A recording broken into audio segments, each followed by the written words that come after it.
세계 질서의 축이 이동하고 있습니다. 과거 군사력과 경제력이 패권의 기준이었다면 이제는 기술이 그 자리를 대체하고 있습니다. 그리고 그 중심에 대한민국이 있습니다. 미국과의 관계 역시 전통적인 군사 동맹을 넘어 첨단 기술을 중심으로 한 기술 파트너 관계로 진화하고 있습니다. 최근 미국이 동맹국 중 유일하게 한국에만 최신 그래픽 처리 장치 기술 이전을 파격적으로 허용한 것은 이러한 변화의 상징적 사건입니다. 수년간 이 기술을 요청해온 유럽연합과 일본조차 예외가 아니었습니다. 세계는 질문합니다. 왜 한국이었을까요?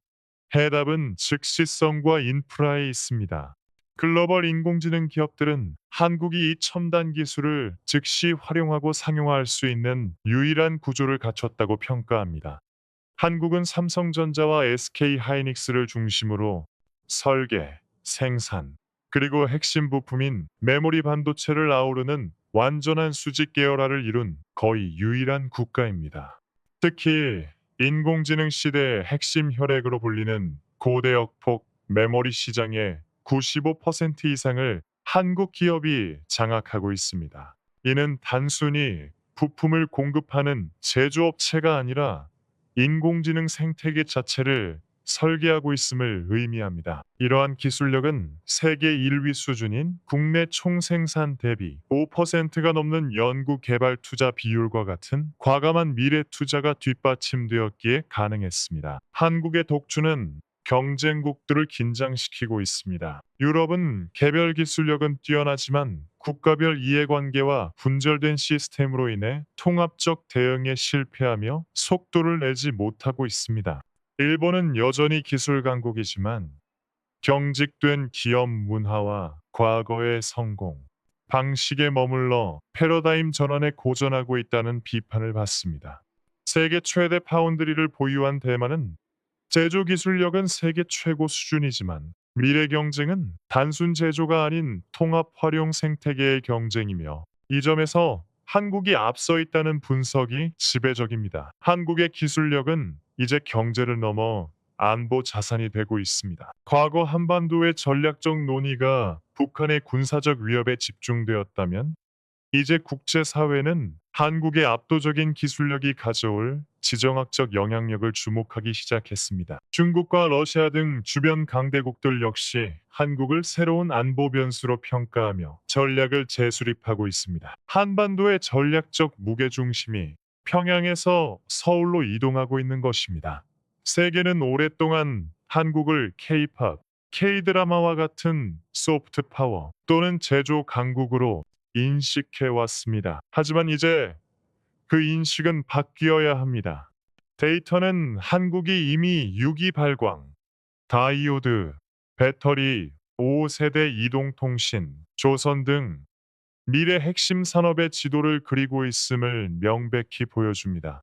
한국은 이제 추격자가 아닌 설계자가 되었습니다. 과거 우리가 세계의 표준을 따랐다면 이제 세계가 한국의 기술을 새로운 기준으로 삼고 있습니다. K컬처를 넘어 세계를 설계하는 K기준의 시대가 시작되었습니다. 세계는 오랫동안 한국을 K-팝, K-드라마와 같은 문화 강국으로 인식해왔습니다. 많은 이들이 한국의 기술력을 단순한 제조업 수준으로 과소평가했습니다. 하지만 현실의 데이터는 완전히 다른 이야기를 하고 있습니다.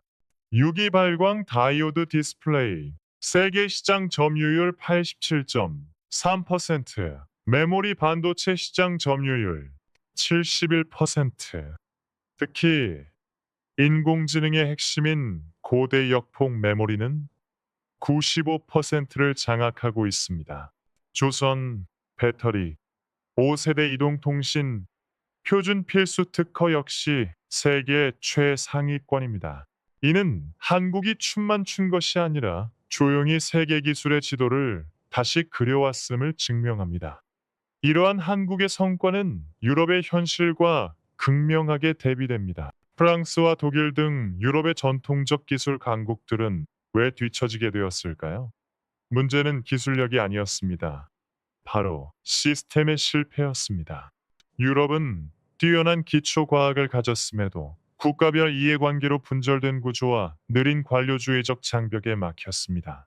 반면 한국은 대기업과 중소기업, 정부, 연구소가 하나의 시스템처럼 움직이는 신속한 통합 생태계를 구축했습니다. 아시아의 경쟁국들 역시 충격에 빠졌습니다. 세계 최고 파운드리 기업을 보유한 대만은 자신들이 최신 기술 공급에서 배제된 것에 강하게 반발했습니다. 하지만 시장의 평가는 냉정합니다. 대만이 최고의 제조 기술을 가졌다면 한국은 설계부터 메모리, 시스템 통합까지 가능한 유일한 활용 생태계를 가졌다는 것입니다. 한편 일본은 여전히 과거의식 세기적 사고에 머물러 한국의 기술 패권보다 군사적 위협에만 초점을 맞추고 있다는 비판을 받고 있습니다. 결국 유엔 보고서는 최종 결론을 내립니다. 한국은 더 이상 벤치마킹 대상이 아닌 벤치마크 그 자체가 되었습니다. 이제 세계는 한국의 모델을 따르기 시작했습니다. 실리콘밸리는 한국의 신속한 시행력을, 중국은 한국의 반도체 생태계를 벤치마킹하고 있습니다.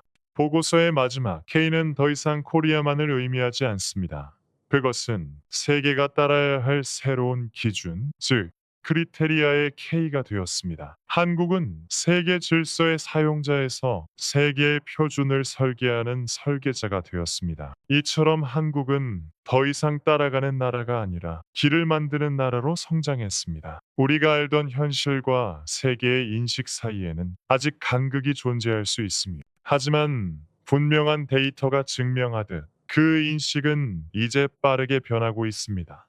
이 모든 성과는 수십 년간 묵묵히 자신의 자리를 지켜온 우리 모두의 노력, 특히 힘든 시대를 이겨내며 대한민국의 기반을 닦은 기성세대의 헌신이 있었기에 가능한 결과입니다. 오늘 이야기에 깊은 자부심을 느끼셨다면 구독과 좋아요로 저희 채널을 응원해 주시기 바랍니다. 앞으로도 대한민국의 새로운 도약과 위상을 알리는 깊이 있는 내용으로 다시 찾아뵙겠습니다. 오늘도 끝까지 시청해 주셔서 진심으로 감사합니다. 이곳은 감동의 품격이었습니다.